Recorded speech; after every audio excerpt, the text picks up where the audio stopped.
Hello everyone, welcome to my YouTube channel. আজি মই যাবলৈ লৈছো প্ৰাকৃতিক সৌন্দৰ্যৰে ভৰপূৰ এখন ঠাইখনৰ নাম হৈছে হাহিলা বিল। ভাবিলো মই আপোনালোকক লগতে লৈ যাওঁ। তো বলক আমি আজি চাই আহোঁ হাহিলা বিল।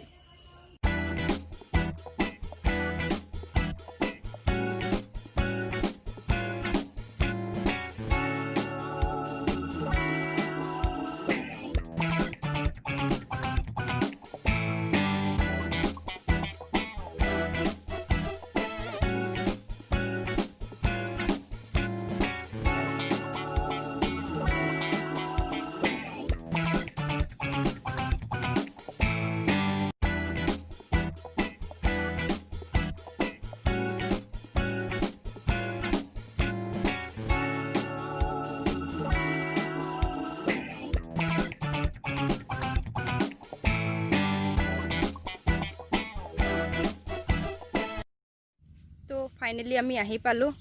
এইখনে হৈছে আমাৰ হাহিলা বিল। বলক আমি ভিতৰৰ পৰিৱেশ চাওঁ কেনেকুৱানো।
এই গছজোপাৰ তলতে প্ৰতি বছৰে জানুৱাৰী মাহৰ 26 তাৰিখে আমাৰ ইয়াৰ সকলো ৰাইজে মিলি বনভোজ খায় আৰু এই হাহিলা বিলৰ প্ৰাকৃতিক পৰিৱেশৰ আনন্দ লয়।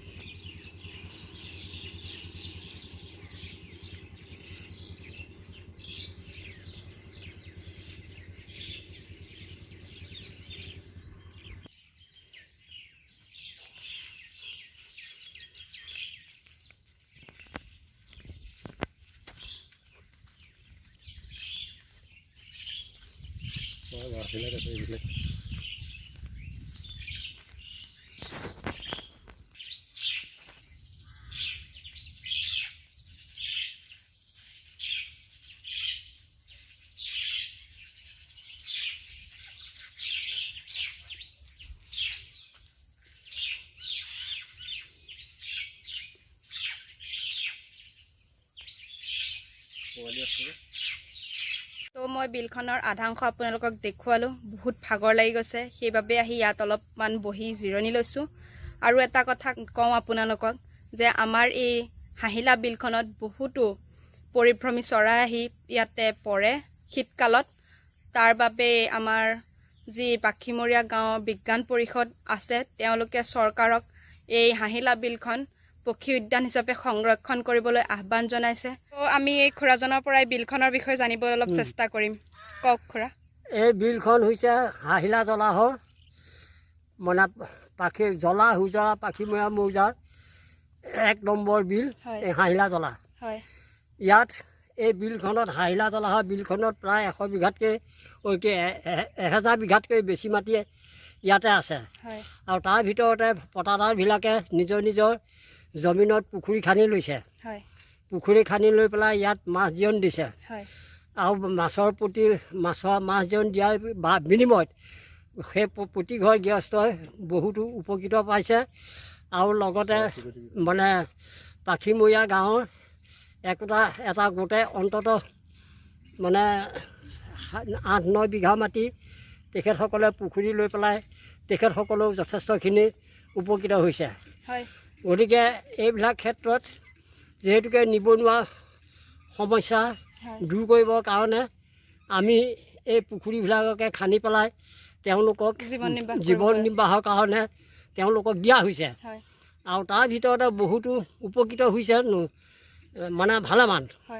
আৰু খুৰা ইয়াতে বহুত পৰিভূমি পক্ষী আহি পৰে, চৰাই চিৰিকটি, তাৰ বিষয়ে অলপ। আৰু এতিয়া অলপ আঁতৰত গ'লে এখন বিল আছে ভেভেই বুলি কয়, আৰু এখন মানে পদুমণি বিল আছে হাহিলা বিলে, তাৰ 2টা ভাগ হৈছে, 3টা ভাগ হৈছে। যিখিনি বিল মানে চাফ চিকুণ হৈ আছে প্ৰায় মানে 600-700 বিঘা মাটি, তাত বহুতো মানে পশু পক্ষী আহি পেলাই ইয়াত জিৰণি লয়। আৰু ৰাজহাঁহ, পাতিহাঁহ, শৰালি হাঁহ আৰু বিভিন্ন ধৰণৰ পশু পক্ষী আহি পেলাই বসবাস কৰে। আৰু মাঘমহীয়া সেই পশু পক্ষীবিলাক চাবৰ কাৰণে বহুত দূৰে পৰা পৰ্যটক আহি তেওঁলোকে কেমেৰা উঠাই লৈ যায়। আৰু সকলোবিলাক মানে দিশ চালি যাই চাই কৈ যায় যে সঁচাকৈ এইখন চৰকাৰে প্ৰাকৃতিক এখন মানে সুন্দৰ জেগা ঠাই। তাতে এতিয়া চৰকাৰে গুৰুত্ব এটা দিয়াহেঁতেন হয়তো আৰু বেছি হ'লহেঁতেন। আমাৰ বিজ্ঞান পৰিষদ আছে, তেওঁলোকেতো ৰাষ্ট্ৰীয় পক্ষী উদ্যান হিচাপে গণ্য কৰিবলৈ আহ্বান জনাইছিলে। আৰু যিখন আমাৰ বিজ্ঞান পৰিষদ আছে তেখেতসকলেতো পক্ষী মানে সংৰক্ষণ দিবৰ কাৰণে আৰু জেগা জুগলিবিলাক চাফ চিকুণ কৰি দিবৰ কাৰণে তেখেতসকলেতো এটা হেৰি কৰিছিলে, কিন্তু আজি পৰ্যন্ত বিজ্ঞান কমিটিয়ে কোনো এটা কামেই নকৰিলে। তাতে গতিকে এই 1000 বিঘাৰ মাটি যিখন বিল, সেইখন হয়তো অসমৰ ভিতৰত ডাঙৰ বিলেই মুঠৰ মানে ক'ব পাৰি। তাৰ দৈৰ্ঘ্য হিচাপে মানে বহুতখিনি। সেইকাৰণে যদি চৰকাৰে নিজৰ অসম দেশৰ বিল বুলি যদি অসম চৰকাৰে যদি মানি লয়, তেনেহ'লে এইখন পৰ্যটক কৰিলে হয়তো কিছুমান নিবনুৱাক সংস্থাপন দিব পাৰিব।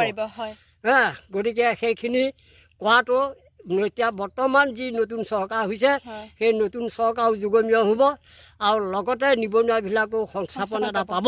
গতিকে এইখিনিয়ে মোৰ ক'বলগীয়া কথা।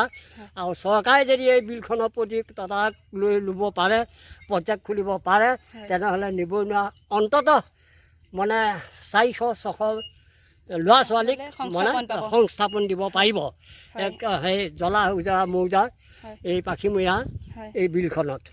সেইখিনিকে কৈ মোৰ থেংক ইউ খুৰা, আপুনি ইমানখিনি আমাক ধুনীয়াকৈ বুজাই দিলে। ঠিক আছে, ধন্যবাদ। তো খুৰাজনে ক'লে যে আমাৰ পাখিমৰীয়া বিজ্ঞান পৰিষদে চৰকাৰক আহ্বান জনাইছিল যদিও একো গুৰুত্ব আৰোপ কৰা নাই। চ' আপোনালোকে ক'ব কি কৰিলে ভাল হয়।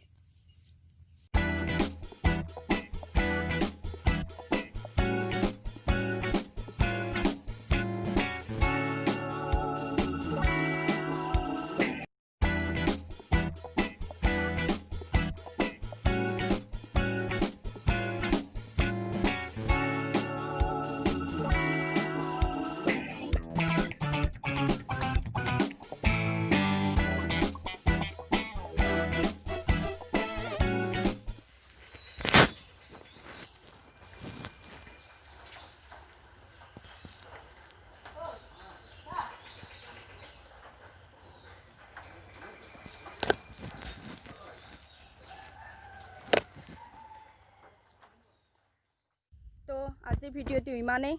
কেনেকুৱা লাগিল আপোনালোকৰ হাহিলা বিলৰ প্ৰাকৃতিক পৰিৱেশ কমেণ্ট কৰি জনাব। ভিডিঅ'টোত লাইক এটা কৰি দিব আৰু চেনেলটো ছাবস্ক্ৰাইব কৰি দিব আকৌ অন্য এটা ভিডিঅ'ত লগ পাম বাই বাই